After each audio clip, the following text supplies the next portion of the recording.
We didn't do a show after Tua Tagovailoa got hurt. We record Foxborough Fridays on Thursday. I thought about throwing something up on Friday, but I needed to really stop and think about what it was that I wanted to say about this, because I think it's really easy to get a little hasty when talking about something like this, and it really comes down to a circumstance where to talk about what happened to him is going to involve us doing two things that we all understand we probably shouldn't do too much, but we do anyway, which is living someone else's life for them and counting someone else's money. Those are the two things that the Tua discussion wind up getting you to, is doing those things. He suffered a concussion on Thursday. I did not see it live. I then went and watched the clip. And of course, the worrisome part of it is that he did not get rocked. Right? Like, this was not jacked up. This wasn't one of those hits, right? It was him running into the chest of a tackler, right? Something that would imply to many of us that it's a little fragile for him up there. And I mean fragile in the definition, like in the denotative sense of the word, not saying that with any level of judgment. Like, it doesn't sound like his head can withstand but so much contact. Like, something we have to remember is that not every headshot is a concussion. Right? Like, diagnosing concussions from television for me is a difficult thing. It's something I try to avoid, because like, a concussion is not simply getting hit really hard. You know what I mean? And so like, we don't always know, but we err toward the side of caution when we see people get their bells rung. And that is kind of what we look for. And is what we understand it kind of needs to be in the name of protecting players from themselves in a lot of cases. This is where we've changed to. This is where the game has evolved. This is where we are. Now, Tua is the first person that I can remember. And look, I grew up watching a lot of dudes go out there and get their bells rung. Okay. A lot of them. Troy Aikman immediately comes to mind. Steve Young is another. I don't remember there being this much conversation ever about whether or not somebody needed to retire, especially somebody as young as Tua. I'm not saying that as being a good or bad thing. I'm saying that simply as a statement of fact. This is different. I haven't seen it like this. And I think a big part of it with Tua is that he has suffered some real bad ones on national television. I think both of these times that he's been there with what they call like the fencer's hands, both of those happen on national television. And we've talked a lot on this show about the heightened impact about what it is when something happens on national TV, and then it becomes a larger and larger discussion. And Antonio Pierce did the press conference, the coach of the Raiders. He did his press conference where he said he thought that Tua should retire. We've seen more people talk about whether or not he should retire. And I would simply make the argument that if one can say the reasons for which one will say that Tua should probably retire would also be the same reasons for why he should not play this silly game in the first place. You know what I mean? So like, I'm not saying that you're wrong. I'm just saying that the calculus that you're using is not necessarily going to be the same as the calculus a football player uses, because if a football player used that calculus, a football player would probably not be a football player. This is not a game for the risk averse. Okay. So I am a rather risk averse person. So when you add all these factors up and you put them in front of me, hell yeah, I'm going to talk about how I'm going to retire, because I never would have done this in the first place. Right. We're not talking about me. We're not talking about you. We're not talking. There's a lot of different things that we're dealing with here, right? But one thing that comes from the decision to be a professional athlete, it's all sports, I would make the argument, but I think it also obviously applies more so to these contact sports, which is, it is the decision that for short-term glory, making long-term sacrifice. And it's not just short-term glory, though. Like, yeah, the glory is short-term, but like the title of being champion is a long-term sort of thing. The money that you make can turn into a long-term sort of thing. In the meantime, you're probably going to do some crazy shit to try to make it happen. And that's where we get a dude like Tua.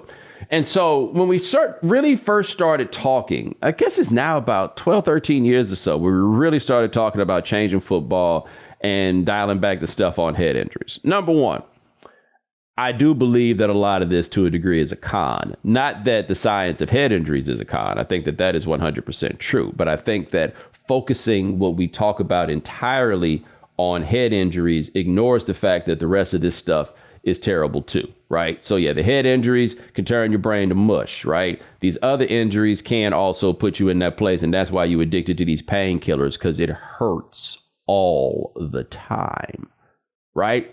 So to me, we can say the head injuries are worse. Yeah, I understand the argument that you're making, but the only thing I can say definitively from case to case is that they are different. But this other stuff and these other trades that these guys have to make, they're pretty terrible too. And I think we need to remember that, right? Like I bring that part up to make this point to say that, again, they're all out there doing something that doesn't make a lot of sense. Most of them have already made enough money to stop doing this, but they do it. It's different in that regard. And so you call it 11, 12, 13 years ago when people really started talking about this stuff. I was very quick on the you should retire because program, you should quit this, you should do that, all of those things. But I think as I've gotten older and I have a bit of a different understanding of the ways that people are motivated, and also, I guess, just a different understanding about what life is. People make decisions about what kind of lives they want to lead. And there's something to be said about the fact that people get to decide that they're going to do that. Now, if people have families and they have everything else, you're absolutely right. I don't know that part of their lives, so I got to be a little bit careful about what the judgments are that I make. But I look at somebody like Tua, and I want to look this up to make sure I get the number right. But somebody at his age, which is 26 years old, we out here talking about, hey, man, you need to retire. And he looking at you like, and then do what? This is what he does. This is who he is. His family followed him from Hawaii to Alabama, and now they down there in Miami. Like, this is what he does. And part of that, not just about what he does, this is who he is. And so when we start talking about, and now bring him back. Like, no, quit this. You can't do this anymore. Yo, man, most people are not going to make that decision. And I have an empathy for the fact that most of them are not going to make that decision. I have an understanding for why it is that most of them are not going to make a decision. And I think that people need to understand is that he's going to come back and he's going to play some more football. It'll probably get to a point where he has to stop, but he's going to keep going and he's going to keep playing because that's just how it goes, man. Like, this is the decision for the life. This is the decision about what kind of life he wanted to live that was already made. Now, we can raise the question as to whether or not the decision about whether or not to live this life is actually something that is made in childhood and whether one is too young in childhood to make these decisions. And I think that that becomes a very interesting and a very fascinating conversation to be had about the larger things that go on with people and playing football. But the truth is, that dude's going to come back and play. And it ain't because he's stupid. I don't know if reckless is even the right word. It's just because this is what he is. This is what the game is for a dude like him. It's why boxers keep going back out there and everything else. If he was going to stop for the reasons that people like me and you want him to stop, he'd have probably never started. But what was so interesting to me about more and more football players, and Dominique talks about this to a degree, and I don't have any in-depth knowledge about what Dominique does or doesn't go through, just to be clear. I know from other football players that I'm friends with what they do and don't go through, but just about all of them would do it again.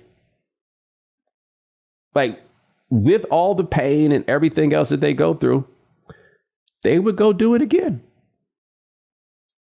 And part of living this life is letting people do it again, even if you think it's not the smartest thing that you've ever heard, right?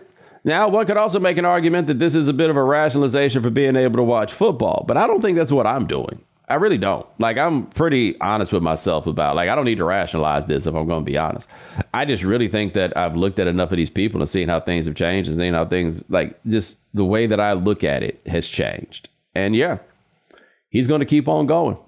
It's not, I think for a lot of people, it's easy to look at a job as what you do. And this is a job that much more sincerely and fundamentally is who they are. And that boy probably ain't ready to just become somebody else. The NFL is back, which means you can turn $10 into $1,000 in a single game watching your favorite teams only on Prize Picks. You can make a Prize Picks lineup in as little as 60 seconds. You just need to pick more or less on a couple of players' stats and projections, and you're locked in. So make sure you go to prizepicks.com/Bomani and use code Bomani for a first deposit match up to $100. That's prizepicks.com/Bomani. Prize Picks, daily fantasy sports made easy.